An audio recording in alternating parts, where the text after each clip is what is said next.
Ok. Alors, les applications linéaires. Ici, le but du jeu, c'est on repart sur le jeu linéaire, donc on repart sur l'espace vectoriel et compagnie. Sauf que maintenant, on va considérer les applications entre espaces vectoriels. Ce qui fait que, alors, si on considère juste l'application entre espaces vectoriels toute seule, mais entre guillemets, ça n'aurait pas grand intérêt. Là, ce qu'on veut, c'est qu'il y ait, par rapport à la structure de l'espace vectoriel, on veut qu'il y ait une espèce de lien entre le départ et l'arrivée. Concrètement, définition, qui sera celle que vous allez utiliser sur chaque exercice d'application linéaire, vous allez utiliser cette définition. Il n'y a quasiment pas le choix. Si on a grand E et grand F de l'espace vectoriel, on a une application de grand E dans grand F. On va dire qu'elle est linéaire si et seulement si, dès qu'on se fixe de petits scalaires, de petits y, donc ça c'est classique, l'image d'une combinaison linéaire, lambda x plus mu y, on veut que ce soit la combinaison linéaire des images, lambda u de x plus mu de y. Alors, il y a quelques questions. Google Classroom, on laisse poli. Ah oui, alors effectivement, oui, très bonne question, très bonne remarque. Pour ceux qui ne l'ont pas récupéré, alors là, vous pouvez regarder juste comme ça, mais ce poly, il est accessible sur Google Classroom. Et petite remarque technique, alors là, du coup, je sais, comme je sais, vous êtes livré à vous-même, entre guillemets, vous n'aurez pas forcément les moyens d'imprimer. Alors, justement, là, j'attendais la question. Non, je vous laisse voir ce que vous voulez en faire pour imprimer ou pas.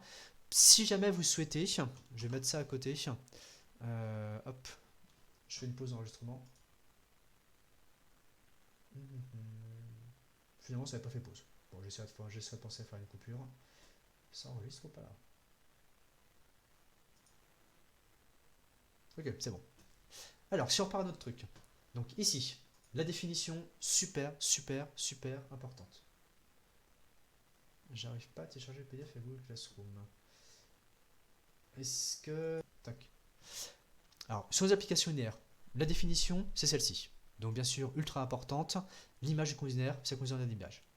On peut tout à fait couper ça en deux morceaux différents. Si par exemple, vous avez un truc un peu compliqué, vous voulez faire d'un côté la somme, de l'autre côté une multiplication par une constante, c'est possible. Les deux sont des variantes. Alors, en général, on va très souvent faire tout en un. De même que pour la notion de sous-espace vectoriel, on faisait d'un coup lambda grand x plus mu fois grand y. Là, on fera directement u de lambda x plus mu y. Et de temps en temps, on coupera en deux. Vocabulaire. Donc ça, les fameux mots bizarroïdes, endomorphisme, isomorphisme, que vous avez déjà un petit peu croisés, ils sont là. Alors ici, ces mots-là, c'est uniquement du vocabulaire. Il n'y a rien de plus, il n'y a rien de spécial. Donc, première notion, enfin première notation plutôt, l'ensemble des applications linéaires. Voilà, on se casse pas la tête. On met un grand L de E, grand F pour l'ensemble des applications linéaires de grand E dans grand F. Pas de problème, c'est pas méchant. Deuxième mot de vocabulaire, endomorphisme. Un endomorphisme, alors pour ceux qui ont fait du grec, latin et compagnie, c'est plus facile. C'est une application linéaire qui va de grand E dans, et le point qui est important, je vais un tout petit peu décaler ça, c'est qu'on revienne dans grand E. Ici, je mets une petite flèche. Ce qui est important, c'est qu'on aille de grand E dans grand E. C'est ça qu'on appelle un endomorphisme. Notation pour les endomorphismes. Vu que c'est de 2 fois grand E, on va pas mettre L de EE. Du coup, on met L de E tout court. Est-ce que pour l'instant, c'est bon? Alors, au pire, histoire de téléchargement, laissez peut-être de côté.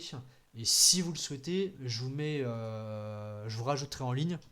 Comme ça, quand vous aurez réussi à le télécharger, il sera réglé. Je vous mettrai en ligne la version annotée. Comme ça, c'est plié. Autre définition de vocabulaire, enfin autre mot de vocabulaire, un isomorphisme. Alors un isomorphisme, ce sera une application linéaire bijective. Donc ça c'est quelque chose qu'on va utiliser beaucoup. Si notre application linéaire est bijective, on va dire qu'on a un isomorphisme. Et un automorphisme, dernier mot de vocabulaire, que je vais vous mettre hop, en fluo, c'est un endomorphisme, donc il y a endo et bijectif. L'ensemble des automorphismes, alors là la notation elle va vous sembler complètement bizarroïde, parce qu'en vrai, elle est liée à des notions plus techniques que ce qu'on fait là, c'est GL2E. GL2E, c'est pour groupe linéaire de grand E. Alors, la notion de groupe, vous la connaissez pas, c'est normal, mais le linéaire, c'est associé à application linéaire. Et dernier terme de vocabulaire, dernier terme de vocabulaire, ici, si vous avez une application linéaire qui va de grand E dans grand K, donc c'est ça qui est important, K, R ou C à l'arrivée, on va dire que c'est une forme linéaire. Est-ce que là-dessus il y a des questions?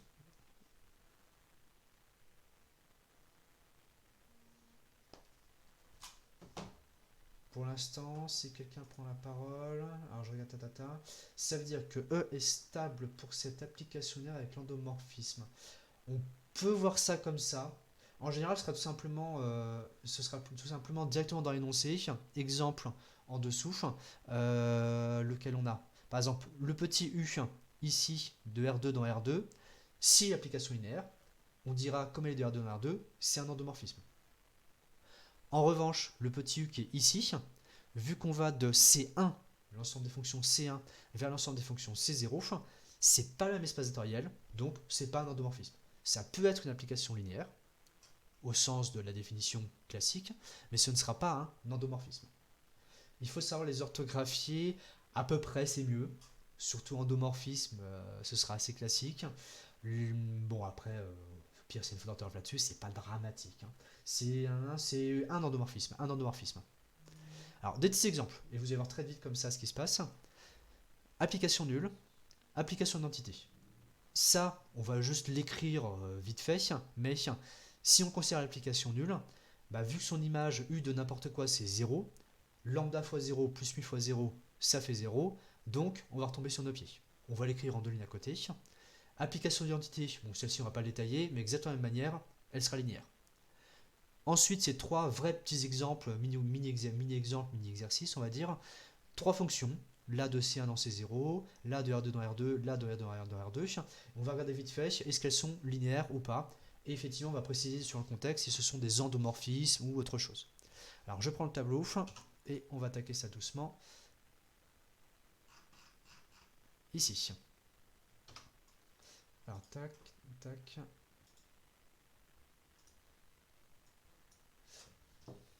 Alors.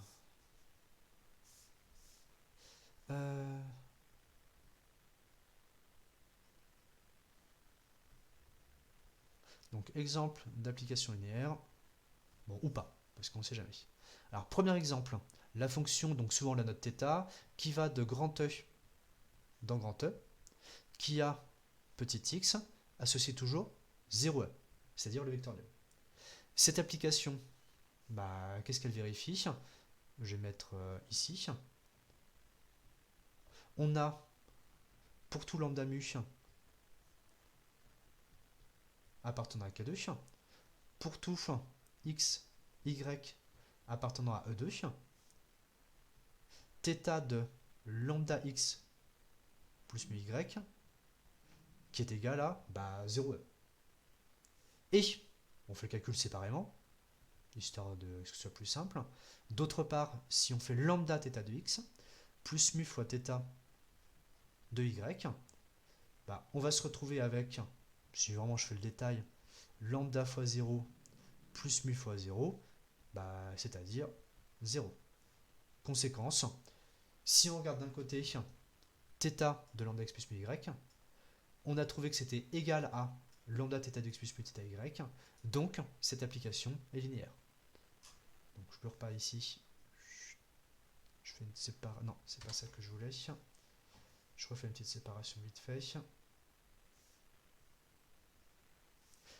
Donc cette application est linéaire, et comme elle est de grand E dans grand E,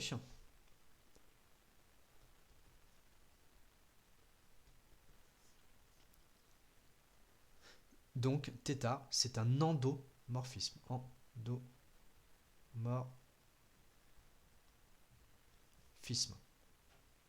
Autrement dit, juste pour l'écrire symboliquement rapidement, θ appartient à grand N de E.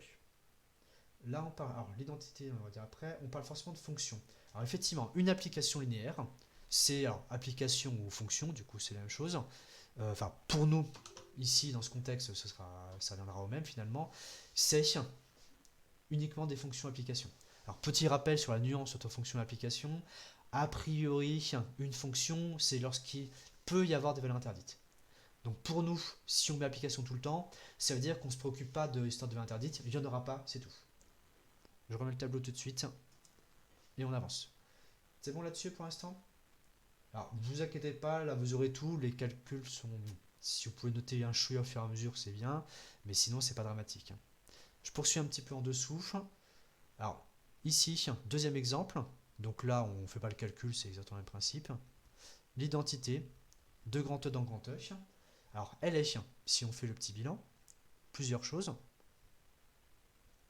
Elle est linéaire. Elle est de grand E dans grand E. Et elle est bijective. Bijective. Conséquence. Alors, est-ce que quelqu'un arrivera à me le redire ce que c'est cet engin-là? Si on a une application linéaire, de grand E dans grand E, bijective. Ouais, Pamela, c'est bien. C'est un automorphisme. Alors, isomorphisme, c'est linéaire bijectif, donc c'est pas faux de dire que c'est un isomorphisme, mais là on peut faire encore mieux, c'est un automorphisme. L'identité de grand E, c'est un automorphisme de grand E. Symboliquement, on va dire que id de E appartient à GL de grand E. Est-ce que ces deux premiers exemples, est-ce que c'est à peu près bon?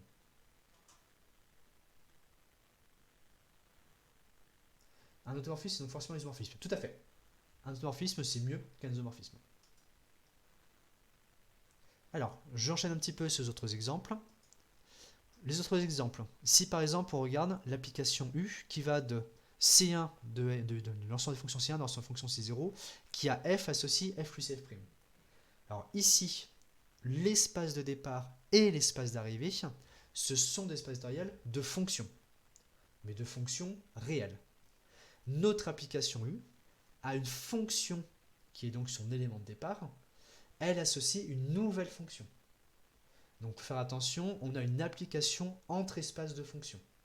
Donc là, niveau abstraction, on commence à être un petit peu, à aller un petit peu loin. Mais ça ne change rien sur le principe. La définition pour f linéaire, on va regarder deux scalaires lambda mu, on va regarder deux éléments de l'espace de départ, c'est-à-dire deux fonctions f et g, et on va vouloir calculer u de lambda f plus mu g. On va l'écrire doucement, c'est pas compliqué.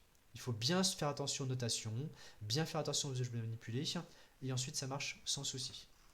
Donc je descends un petit peu, on se remet par ici. Alors, troisième exemple, la fonction u, alors, qui va de l'espace des fonctions C1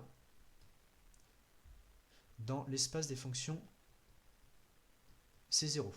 Alors, première petite parenthèse,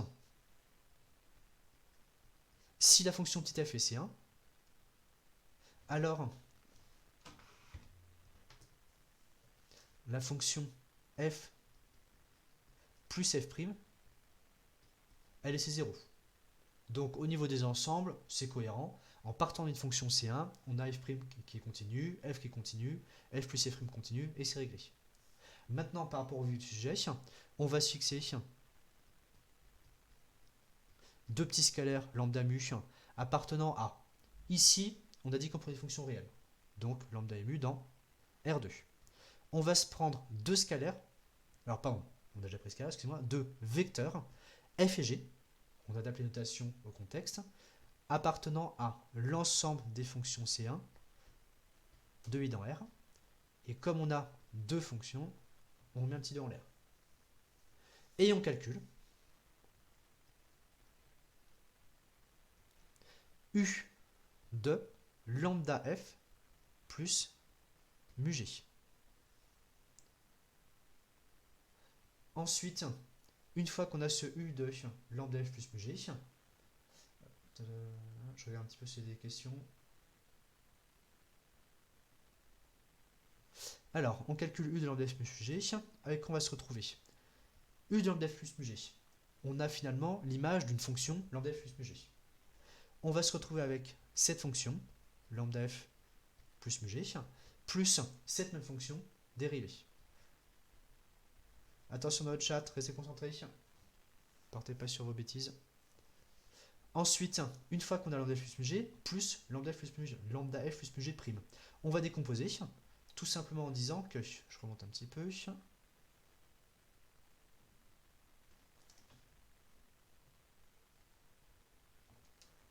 on va avoir ici lambda f plus g qui va rester identique, et le morceau d'à côté, dérivé de lambda f plus g, ça va être lambda f prime plus mu fois g prime. Si on groupe un petit peu gentiment, on va avoir, je vais peut-être faire en une seule ligne, ce sera plus facile. On va se retrouver avec lambda fois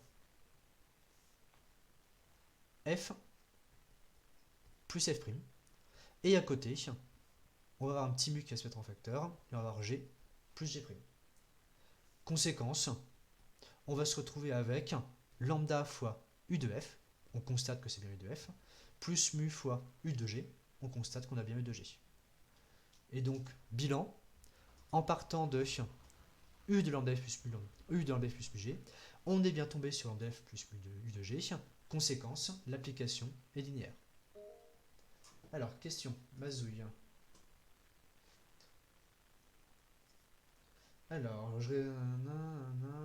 Alors, petite question que je vois au passage qui était dans le chat. Pour automorphisme, c'est un jeu manuscrit. Alors, c'est un jeu calligraphié, a priori.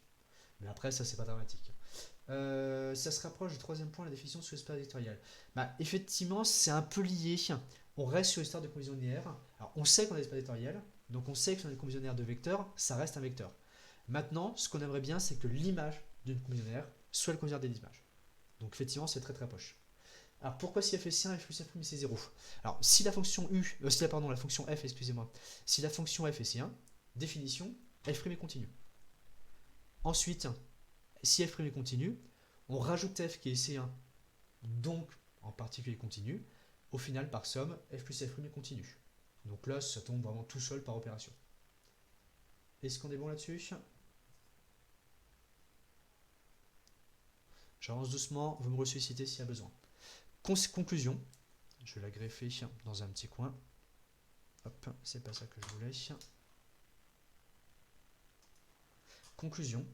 Alors ici, cette application U, elle ne va pas du tout de grand E dans grand E. Ensuite, elle ne va pas du tout bijective. Conséquence, on va juste dire que U est linéaire. Autrement dit, non, c'est tout. U est linéaire. Alors, pas compris la première égalité. Alors, ce qu'il faut imaginer ici, je peux vous mettre un petit rond autour. Ça, finalement, c'est en quelque sorte une fonction h. Et cette fonction h, on va donc ici, de l'autre côté, dire que u de h, c'est h plus h'. Je suis un tout petit peu loin là, avec mon espace. Et donc, c'est exactement ça qu'on applique sur ce truc-là.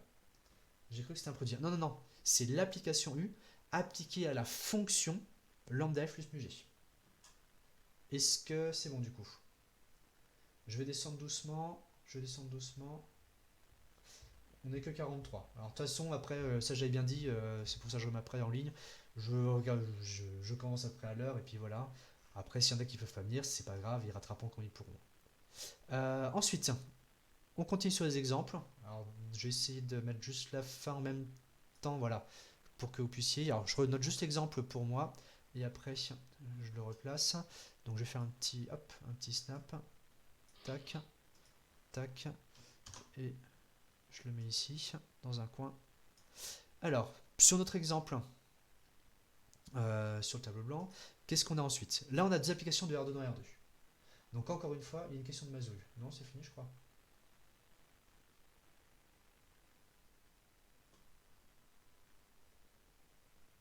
Ça devrait être C1 aussi. Non. Parce que si f est C1, f' est continu, mais du coup on ne sait pas si f' est C1 ou pas. Et de toute manière, c'est pas la question. Même si c'était vrai, c'est pas ce qui nous intéresse, donc on n'en parle pas. Alors, pour les fonctions qui vont de R2 dans R2, là ici, encore une fois, il faut s'adapter au contexte.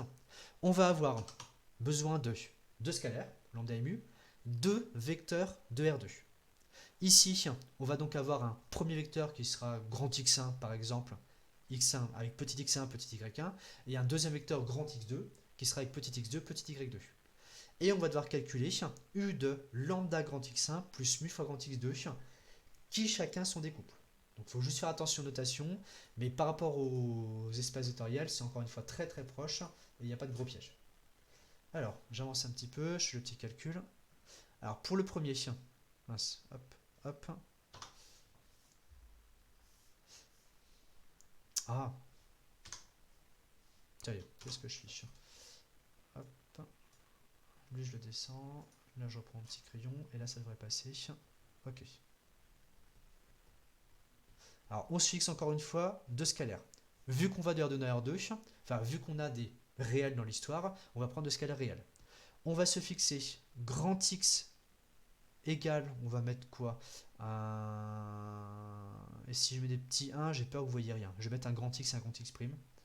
On va se fixer un grand X égale XY appartenant à R2 et un grand X' égale petit X', petit Y' aussi dans R2. Et on veut calculer U de lambda grand X plus mu fois grand X'. Et ce truc-là, on espère qu'à la fin du calcul, on retombe sur U lambda U de grand X plus mu fois U de grand X'. Donc on se lance dans le calcul. Alors je vais devoir remonter un petit peu du coup. Tac. Alors, si on calcule ce truc-là, je vais mettre une petite note à côté, une petite flèche à côté, comme ça ce sera peut-être plus pratique. Hop, ici. Petit rappel par rapport à nos histoires. Si on a grand X et grand X', lambda fois, c'est pas ça que je voulais, lambda fois grand X plus mu fois grand X', ça va s'écrire sous forme de couple. Lambda, alors on prend les premières coordonnées, lambda fois petit x plus mu fois petit x', et deuxième coordonnée, lambda fois petit y plus mu fois petit y'. On se retrouve donc avec, en quelque sorte, un nouveau vecteur de la forme zz'. C'est un petit peu comme l'espace vectoriel. C'est donc ce vecteur zz' qu'on va utiliser dans l'application petit u. Conséquence, on reprend bien l'énoncé, on est censé faire x moins y, ce qui correspond à première coordonnée moins deuxième coordonnée. On va donc avoir une grande parenthèse, point virgule, première coordonnée, je vais mettre avec les petits zz' pour l'instant, z moins z', et deuxième morceau, le x plus y, par rapport à ce qu'on a, c'est la première plus la deuxième coordonnée, c'est-à-dire pour nous z plus z'. Voilà, je fais juste une petite étape intermédiaire facultative, mais après vous irez plus vite. Et je descends encore un petit peu.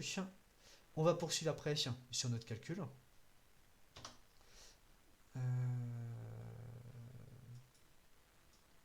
Hop, comme ceci. Est-ce que là ça va tenir? Ça va peut-être tenir. Je vais passer tout en dessous, ce sera plus pratique. On va se retrouver avec toute notre expression qui va être égale à, si on fait z moins z', on va avoir lambda x plus mu x', moins lambda y plus mu y'. Et, point virgule, deuxième partie, le z plus z', c'est-à-dire lambda x plus mu x', plus lambda y plus mu y'. Hop, j'ajuste un petit peu une parenthèse.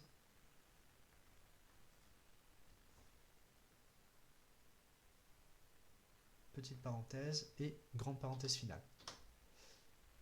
Est-ce que pour ce principe-là, c'est à peu près bon? Donc ça, c'est le point qui fera le plus, entre guillemets, méditer, bien s'approprier la notation et voir qu'en fait, on a juste fait des gros copier-coller, quoi. Le premier morceau, lambda x plus mu x prime, on le copie ici, ici. Le deuxième morceau, on le copie ici, ici. Et puis on met les bons signes, entre guillemets, les bons coefficients au milieu.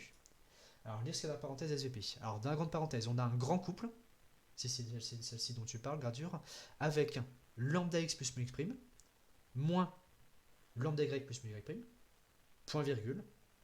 Deuxième grande coordonnée, qui est lambda x plus mu x prime, plus, on reprend le plus qui était là-haut, lambda y plus mu y prime. J'espère que c'est bon. Une fois qu'on a ça, on poursuit notre petit calcul. C'est purement formel. Vous allez voir, vous allez prendre le pli. J'ai jamais eu personne qui a eu de soucis là-dessus. Il faut un tout petit peu manipuler au début pour s'entraîner. C'est pour ça que je vais vous proposer quelques exercices à faire, notamment là-dessus pour mardi. Mais après, sinon, c'est pas censé être trop méchant. Alors, si on poursuit le calcul, on va regrouper tout de suite ce qui est en lambda, ce qui est en mu. Comme ça sera plus facile. Ici, on a lambda x moins x prime. Et à côté, plus mu fois y moins y prime. Deuxième grande coordonnée, lambda fois x plus x prime, plus mu fois y plus y prime. Donc là, c'est juste du copier-coller en réagençant un petit peu les termes. On poursuit encore un petit peu le calcul et on va commencer à, entre guillemets, dispatcher un peu tout ça. On est censé avoir, je vais volontairement prendre beaucoup de place. Si vous regardez la définition d'application linéaire, donc micro-pause, je vous remets la définition d'application linéaire qui est sur le côté. On est censé obtenir lambda fois u de grand X plus mu fois u de grand Y. On est donc censé faire apparaître lambda fois quelque chose plus mu fois quelque chose. Alors, engineer, qu'est-ce que... Vas-y. Dans votre parenthèse, vous avez mis lambda x moins x prime, mais on n'avait pas de lambda devant le x prime, on avait un mu. J'ai fait un échange de lettres, merci. Je suis un petit peu trop vite. Ici, c'est lambda fois x. Alors merci, merci. Faut que j'aille rectifier ça. J'ai échangé de lettres. Donc c'est lambda fois x moins y. J'ai fait plus de mémoire, on va dire, que en vérifiant le calcul, et du coup j'ai échangé les deux.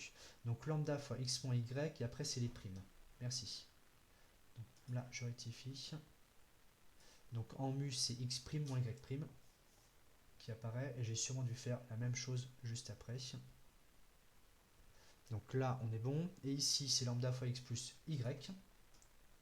Et là, c'est mu fois x' plus y'. Donc là, c'est les pas primes, et là, c'est les primes. Je vérifie, mais cette fois-ci, ça devrait être bon. Mu fois x' plus y', ok. Lambda fois x plus y, ok. Très bien. Bien vu.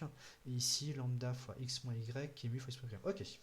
Ensuite, si on poursuit, alors de toute manière, on s'en serait rendu compte à la fin, ça n'aurait pas correspondu. Mais c'est merci d'avoir signalé, c'est plus facile. Si on isole tout ce qui est en lambda, on a de chaque côté un grand couple avec des points-virgules.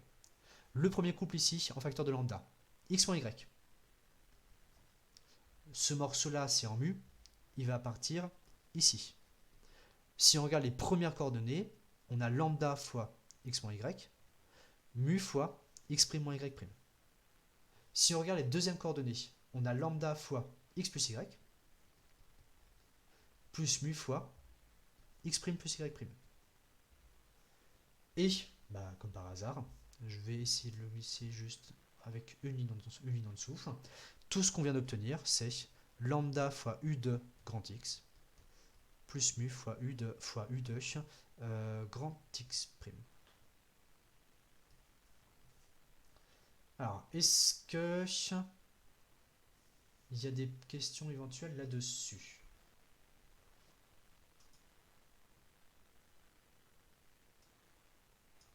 C'est bon à peu près.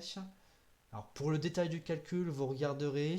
Je vous inviterai même presque à essayer de le refaire un coup par vous-même, sans la feuille, pour voir que, en fait, on écrit les choses dans l'ordre, et après, de toute façon, ça marche, quoi. C'est un peu comme sous-espace vectoriel. Les définitions de sous-espace, au début, ça vous semblait complètement fumeux, avec cette stabilité, avec des lambda fois grand x plus mu fois grand y. Mais après, vous avez bien pris le pli, je prends deux scalaires, je prends deux vecteurs, j'écris mes vecteurs comme il faut dans mon espace, j'écris tranquillement mon lambda fois truc plus mu fois truc, ça se passe bien. Et là, c'est exactement le même principe, il y a une définition à mettre en place, il faut s'adapter sur un contexte, mais globalement, la linéarité, c'est quasiment jamais la question qui pose problème. C'est uniquement des exercices très particuliers, très abstraits, où ça peut être pénible. Mais sinon, dans 99% d'exercices, vous allez dérouler les calculs et ça marchera bien. On va avancer un petit peu. De toute façon, vous pourrez prendre éventuellement tranquillement les compagnies, mais il faut que je prenne un petit peu. Je voudrais essayer d'arriver au noyau compagnie. Alors, ensuite, on poursuit. Je reprends mon petit exemple qui était là. Tac. Hop. Et je redescends. Bah, du coup, je vais le mettre ici. Ah oui, d'accord. Il l'a remis ici. Hop. Alors, j'ai vu qu'il y avait une question. Alors, question posée. Est-ce que je peux tout mettre encore un petit peu en dessous en même temps, comme ça? Question. Non, pas de question finalement. C'est bon? Ok. Alors, dernier petit exemple. Donc, comme ça, vous aurez un petit peu de tout. On a encore une application de R2 dans R2. Sauf que cette fois-ci, au couple XY, on associe x carré y. Là, alors TS, vas-y. On ne doit pas conclure normalement si c'est un endomorphisme ou pas. Alors, effectivement, oui. Merci. J'ai oublié de le préciser, mettre la petite phrase de conclusion. Donc ici, effectivement, on a donc eu, je vais le glisser là du coup, cette conclusion. Hop, ici, merci pour le rappel. Conclusion U est linéaire. Et comme elle va de R2 dans R2, alors je vais juste mettre directement, U c'est un endomorphisme de R2, notation, U appartient à L de R2, et je le mets en dessous, endomorphisme. Merci bien. Alors on pourrait, je le mets au passage, si vous souhaitez le vérifier, c'est le genre de petit exercice qu'on fera à l'occasion. J'ai mis un S en trop. Donc pour vous, c'est le genre de choses qu'on a déjà fait, hein. Donc il n'y a pas de surprise normalement.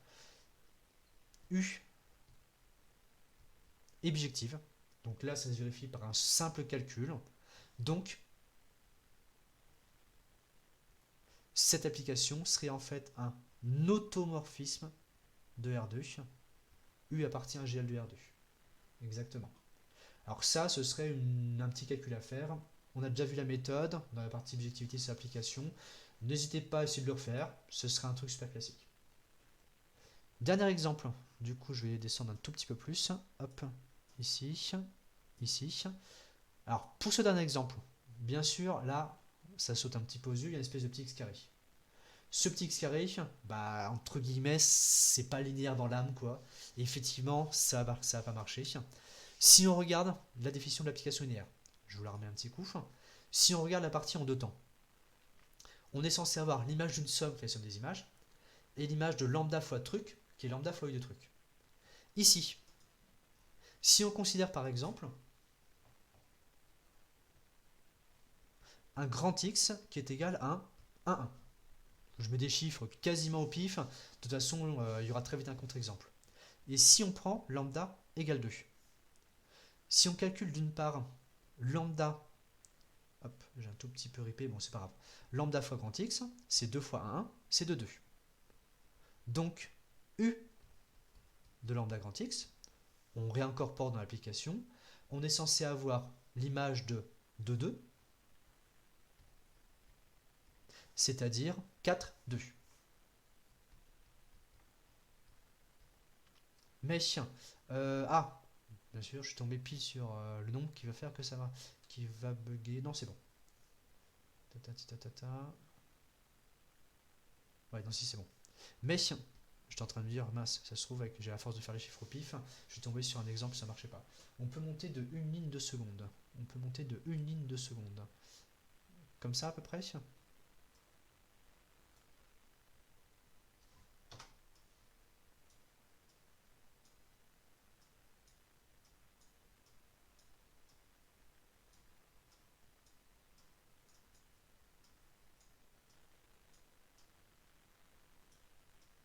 Hop, comme ça je peux continuer un petit peu. Mais si on calcule d'un autre côté, lambda u de x,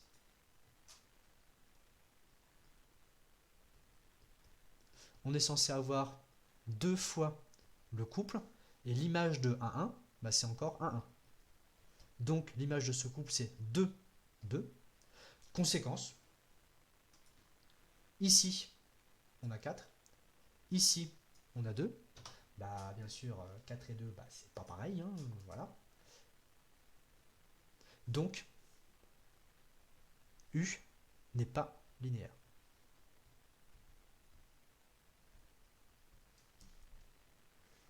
Est-ce que c'est bon pour ces petits exemples? S'il y a des questions, vous me dites. Sinon, on va enchaîner un petit peu sur les trucs un peu théoriques. Dans un environnement, on n'a vérifié qu'un aspect de la définition. Alors non, non, non. Par rapport à la définition, alors je redis un coloral et puis après je le montre dans 3 secondes. Il y a 2 variantes. Il y a 2 variantes de définition. C'est l'une ou l'autre. Mais en fait, les deux sont identiques, on va dire. Ou bien vous faites d'un coup U de lambda x plus mu y. Ah, pardon, non, je pense que je comprends la question. Pour l'aspect contre-exemple. Alors, effectivement, on a vérifié qu'un aspect définition. Mais en fait, vu qu'on est sur un contre-exemple, à partir du moment où il y a ne serait-ce qu'un aspect de la définition qui coince, bah, de toute façon, c'est pas linéaire et c'est tout, quoi. Donc, effectivement, c'est volontaire. Mais c'est pas grave. Il suffit d'un contre-exemple pour que ça coince. En gros, pas de racine, puissance, cosinus, voilà, exactement. Dès qu'on aura si on va avoir des applications linéaires, bah en gros, il y aura essentiellement des additions, des multiplications par des constantes, certaines opérations type dérivation, par exemple pour la fonction qui était ici, il parle de la dérivation, il pourrait y avoir de l'intégrale, etc., etc. Vous l'avez pris dans le bon sens la première fois. Ah, d'accord. Alors si c'est par rapport à ça, hop, j'ai juste souligné le petit truc clé. Ces 2 traductions, donc tu me diras si c'était ça que tu voulais dire, ces 2 traductions de la même définition. Il y a une équivalence entre ces 2 traductions. Donc là, effectivement, c'est un ou. C'était juste ce truc-là, effectivement, j'ai pas assez insisté dessus. Là, c'est un ou, comme on veut. Ok, c'est bon. Alors, on va reprendre un petit peu. Alors là, maintenant, c'est juste des petites propriétés qu'on va mettre en vrac. On va pas faire trop de démonstrations. Et éventuellement, je ferai un petit peu comme... Je vous mettrai des démonstrations juste à la main à côté. Pour toute applicationnaire U de grand E dans grand F, ça, c'est un petit truc clé. L'image de 0, c'est forcément 0. L'image du vecteur nul, c'est forcément le vecteur nul. Ça marche tout court. Donc ça, ce serait une micro-démonstration. On passe, on utilisera de temps en temps, vraiment très ponctuellement. Deuxième propriété, ça pareil, qui est, encore une fois, c'est un principe. C'est un principe classique, pardon. Dans la définition linéaire, vous avez l'image d'une combinaison linéaire de 2 vecteurs. Nous, ce qu'on veut savoir, c'est, ce qu'on veut en déduire, c'est pour l'image d'une combinaison linéaire de n vecteurs. Ben, en fait, ça marche. Si au lieu d'avoir juste lambda x plus mu y, vous avez lambda x plus mu y plus gamma z, vous pourrez quand même découper en lambda u de x plus mu u de y plus gamma u de z, etc. avec 4, 5, 6, 12 lettres sans aucun problème. Donc là, ce serait une récurrence, on passe, il n'y a rien de très très très particulier. On enchaîne encore un peu. Ça, cette propriété, elle n'est pas du tout triviale. C'est du gros jeu de symbolisme, etc. pour la démontrer. Peut-être que je vous la ferai, ou peut-être qu'on laissera de côté. Bon, c'est pas non plus urgent, mais cette propriété nous dit quoi? Si on considère, attention, on va loin. Si on considère l'ensemble des applications linéaires de grand E dans grand F, vu qu'on peut additionner des vecteurs de f, si on a 2 applications, une application petit u et une application petit v, si on a une application petit u qui a x associe u de x, et une application petit v qui a x associe v de x, on peut calculer la nouvelle application u plus v. Ce sera l'application qui a x associe u plus u de x plus v de x. De même, on peut faire lambda fois u. Conséquence, qu'est-ce qu'on est en train de faire? On est en train de se diriger vers une combinaison linéaire de nos 2 applications linéaires. Et on peut montrer, c'est un petit peu ça l'essence de cette propriété, on peut montrer que cette combinaison linéaire d'applications linéaires est à son tour une application linéaire.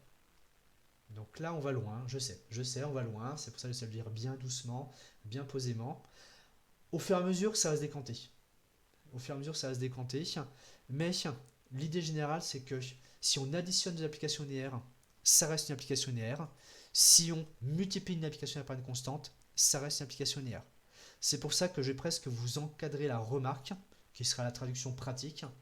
Une combinaison application linéaire reste une application linéaire. Autrement dit, je vais le mettre ici.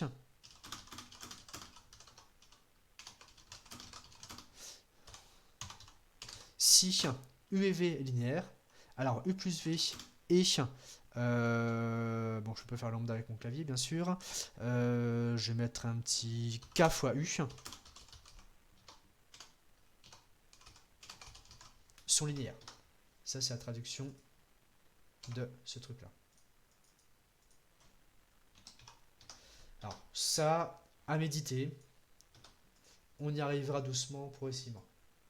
Alors, la démo vous aidera pas forcément à comprendre l'énoncé, mais c'est du gros symbolisme. Je peux vous la faire. J'essaierai de vous la faire dans les trucs classiques.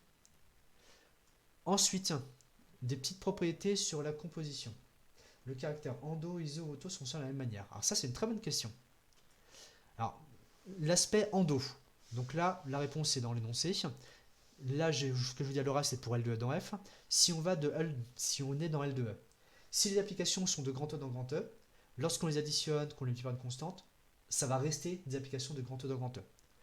Donc finalement, l'ensemble des endomorphismes est aussi un espace vectoriel. En revanche, ça, c'est un truc à part. Si vous avez des applications bijectives, bah là c'est très simple. Si vous multipliez une application bijective par une constante, si vous multipliez par 0, ça fait l'application nulle. Puis l'application nulle, elle est plus bijective. Donc non, pour l'aspect iso, auto, c'est-à-dire tout ce qui est relatif à bijectivité, ça ne sera pas stable du tout. Pourquoi ça reste dans E? Exemple, peut-être plus concret on va dire, si vous avez cette fonction-ci, de R2 dans R2, et si à côté vous avez une autre fonction du même genre, de R2 dans R2, lorsque vous ferez U plus V de quelqu'un, vous allez faire un couple plus un couple, ça fera un couple. Et en fait, de manière générale, pour tout l'espace vectoriel d'arrivée, ce sera le même principe. On continue le parcours, ça va se décanter. Monsieur Godot me manque, je lui transmettrai. Ça reste subjectif. À part l'application. Alors non, alors pareil, il y a l'application par 0, mais il y a aussi l'addition. Si vous additionnez des applications objectives, rien ne vous dit que la somme des deux sera objective. Donc non, globalement, par défaut, ce qu'il faut retenir, ça marche pas. C'est tout. Si on a un espace plus petit que R, alors espace vectoriel plus petit que R, en gros, ce serait que l'espace nul et c'est pas intéressant. Donc si c'est vraiment R que tu voulais dire, ça c'est pas possible en fait. Enfin, ça nous intéresse pas. Alors, j'avance un petit peu les trucs dans la même foulée. J'aurais bien aimé qu'on parle un petit peu de noyau et d'image pour avoir évoqué les propriétés et comme ça après je ferai un petit point de démonstration à côté. Par ailleurs. Alors, où est-ce qu'on était? Opération relative à la composition. Là, vous le regarderez un petit peu par vous-même, il n'y a pas de piège particulier. Si on a des applications linéaires, la composée reste linéaire. Si on a un isomorphisme, on a une réciproque. La réciproque reste un isomorphisme. Alors, je ne dis pas que les démonstrations sont triviales, mais les énoncés ne sont pas compliqués à se représenter, par rapport à celui du dessus qui est absolument terrible. Distribuer la composition par addition. Là, vous regarderez pareil un petit peu par vous-même. Désolé, je vous laisse un petit peu libre, mais on fera comme ça avec des questions-réponses. Si vous avez des applications linéaires, en fait, il y a plein de petites formules qui font qu'on peut composer des applications linéaires et qu'avec la somme, ça va bien se passer. Par exemple, si vous avez W rond U plus V, ça fera W rond U plus W rond V. Ça, celui-ci, je peux le souligner. Ça, c'est un truc qui est très particulier à linéarité. Dans le même genre, le petit C, U rond lambda V, c'est pareil que lambda U rond V, c'est pareil que lambda fois U rond V. Alors ça, pareil, il faut un petit peu s'imaginer. On en reparlera le moment venu, quand on sera sur l'exercice. Pour l'instant, on passe. Je voudrais qu'on arrive très très vite, voilà, ici. Je voulais qu'on parle un petit peu de ça et qu'on s'arrête juste là. Donc du coup, alors, il est déjà 3 heures. Je vais dépasser un tout petit peu. Si vous avez des impératifs et compagnie, vous déconnectez. Je ne serai pas vexé du tout. Je ne verrai même pas. Et après, vous récupérez par vous-même. Il n'y a aucun souci, hein. Vous êtes complètement libre. Alors, noyau image. Le principe, c'est à une application linéaire, on veut associer deux ensembles très particuliers qu'on appelle le noyau. Là, celui-ci, il est complètement nouveau. Et l'image. Ça, c'est beaucoup moins nouveau parce que ça existait déjà pour les applications quelconques. Le noyau, c'est quoi? Si on a une application petit u, cette fois-ci, on regarde du côté des antécédents. Du côté des antécédents, on va regarder tous les éléments de grand E, l'espace de départ, qui ont pour image 0. D'ailleurs, je vais peut-être préciser ici, ce 0, c'est le vecteur nul, effectivement sous-entendu, le vecteur nul de grand F. Je le précise un petit peu plus. Libre, libre, vous êtes libre, oui, oui, comme la Reine des Neiges si vous voulez. Alors, pour le noyau de U, c'est cet ensemble particulier, très précis. Pourquoi est-ce qu'il nous intéresse? Il va nous intéresser, je vais tout de suite faire un petit saut sur les 2 points en dessous. Premier temps, et après je reviendrai à l'image, ce sera un sous-espace de grand E. Et si on continue un petit peu dans la foulée, ce sous-espace de grand E, à quoi il va nous servir?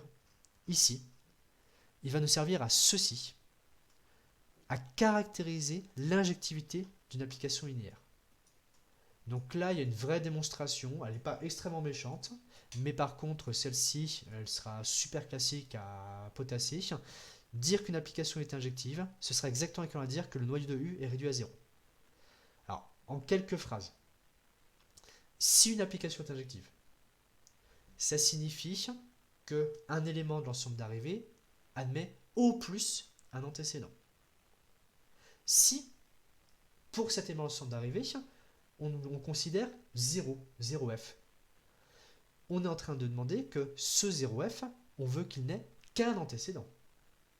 Mais, et ça on le dira un petit peu dans la démonstration, pour une application linéaire, 0f, il a toujours un antécédent particulier qui est 0e. Autrement dit, 0e est toujours un antécédent de 0f. Si l'application est injective, on voudra qu'il n'y ait que celui-ci comme antécédent. C'est pour ça qu'on arrive à, je mets les deux en même temps, au fait que ce noyau, c'est-à-dire l'ensemble des antécédents de 0f, soit réduit au singleton vecteur nul. Ce qui est ensuite, je termine, puis après je réponds les petites questions dans l'ordre, ne vous inquiétez pas. Et ce qui est très intéressant pour nous, c'est que ça marche dans l'autre sens. Si le noyau est réduit à 0, automatiquement l'application va être injective. On n'aura pas besoin de considérer les antécédents de tous les éléments ensemble d'arrivée. On a en fait juste à considérer les antécédents du vecteur nul 0f de grand F.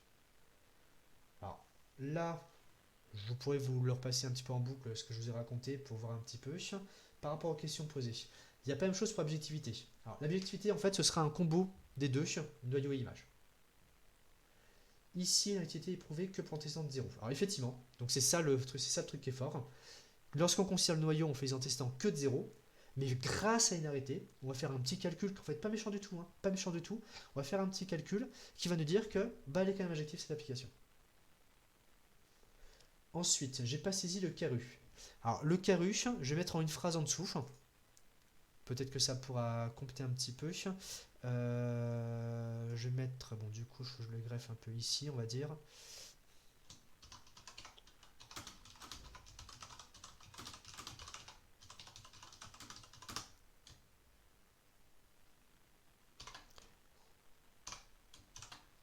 Caru, je refais la mise en page. Non, c'est pas ça que je voulais. Ça, je le vire. Celui-ci, hop, je le décale. Voilà, caru en phrase, c'est l'ensemble des antécédents de 0f. Question zappée. Ah, et ça nous permet de totalement simplifier tout ce qu'on a fait sur actif sur actif. Oui, Pour l'aspect injectif, ça va beaucoup nous aider. Alors, pour l'aspect solutif, on va en dire deux mots juste après. En fait, rien n'a changé dans ce bas monde, ce sera comme avant. En revanche, pour injectif, là, ce sera beaucoup plus pratique. Parce qu'au lieu de résoudre u de x égale u de y, on va juste résoudre u de x égale 0. Et en fait, ce sera plus simple. C'est tout. X, c'est les racines. X, c'est les racines. Alors attention, là, on est en train de considérer une application linéaire. C'est plus des polynômes, donc le vocabulaire de racine, il est hors sujet. Je préfère vous faire voir ça comme ça. On ne parle pas de racine pour des applications linéaires quelconques. Alors, l'agilité de 0. Je vois pas la différence dans la proposition 5 petit c. 5 petit c. Alors on remonte un tout petit peu. Entre les deux membres de la deuxième. Alors, entre les deux membres de la deux émetteurs égalité. De la deuxième, j'imagine, peut-être, c'est le correcteur orthographe qui a fait ça. Donc ici, entre les deux membres de la deuxième égalité. Alors la deuxième égalité, ici, alors, en fait celle-ci elle est particulière, je l'ai remise là, pour rappel, mais en vrai, là il n'y a rien de nouveau. Parce que dès qu'on fait une addition d'applications, par définition, V plus W de truc, c'est V de truc plus W de truc. Donc celle-ci elle est beaucoup moins particulière, c'est juste un rappel. C'est les deux que j'ai soulignés qui sont les plus importantes. Petit c, pardon, petit c. Excusez-moi, oui, entre les deux membres de la deuxième égalité. Alors ici, alors, entre les deux, d'accord, ok, je vois. Alors, il y a une petite subtilité, mais en fait, c'est juste, en pratique, ça ne change rien. A priori, si on a une application V, U rond V est une application qu'on peut multiplier par la constante lambda. Ça, c'est le troisième morceau.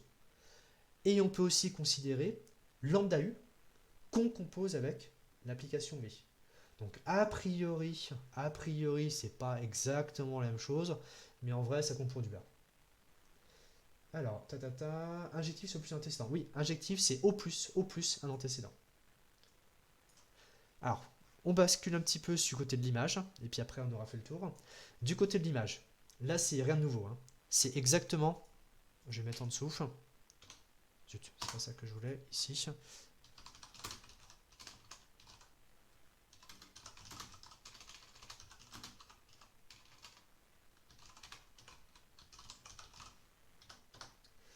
Donc là, je ne l'encadre même pas en rouge ni quoi que ce soit. La définition de l'image, c'est la même que pour toutes les applications. On considère les éléments de grand F qui ont un antécédent. Il n'y a rien qu'à changer. Ce qui est particulier, là par contre on peut le souligner, c'est que pour une application linéaire, l'ensemble d'arrivées, c'est un espace vectoriel, grand F.